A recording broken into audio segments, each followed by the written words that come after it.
Hello అందరికీ. ఇవాళ మా ఇంట్లో బ్రేక్‌ఫాస్ట్ గోధుమ పిండి దోస, అలాగే టమాటో చట్నీ అనమాట. సో, ప్రాసెస్ ఏంటో చూసేసేయండి. ఫస్ట్ గోధుమ పిండి తీసుకున్నాను. అందులో కొంచెం సాల్ట్ యాడ్ చేసేసి, అలాగే వాటర్ పోసుకొని దోస బ్యాటర్‌లా కలిపేసుకొని పక్కన పెట్టుకున్నాను. ఇక్కడ చట్నీ కోసం ఫస్ట్ అయితే ఎర్ర టమాటాలు అయితే తీసుకున్నాను నేను. ఆ టమాటాలన్నీ కట్ చేసేసి అందులో కొంచెం పసుపు, ఉప్పు, అలాగే కొంచెం కారం కూడా యాడ్ చేసేసి ఇలాగైతే ఉడికించుకున్నానమాట. మనం చట్నీ చేసినప్పుడు ఎప్పుడు వాటర్ ఉండొద్దు. ఇన్‌కేస్ వాటర్ ఉంది అంటే గిట్లా వాటర్ ఇంకే వరకు ఉంచాలన్నమాట మూత తీసేసి.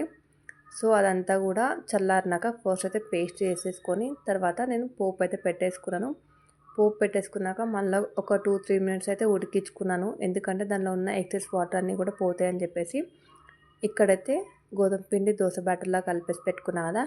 సో, దాంతోటైతే దోస చేస్తున్నాను. ఇన్‌కేస్ మన ఇంట్లో ఏమైనా లేకపోతే బ్రేక్‌ఫాస్ట్‌కి అనుకున్నప్పుడు ఇలాగ గోధుమ పిండితో దోస, అలాగే చట్నీ కూడా చేసేసుకోవచ్చు. పిల్లలు దోస అంటే ఇష్టపడతారు కదా! సో, అలాగా సింపుల్‌గా బ్రేక్‌ఫాస్ట్ అయితే చేసేసుకోవచ్చనమాట మనం ఇంట్లోనే. అలాగే నా ఛానల్‌ని సబ్స్క్రైబ్ చేసుకోండి. అలాగే ఒక లైక్ ఇచ్చేసేయండి.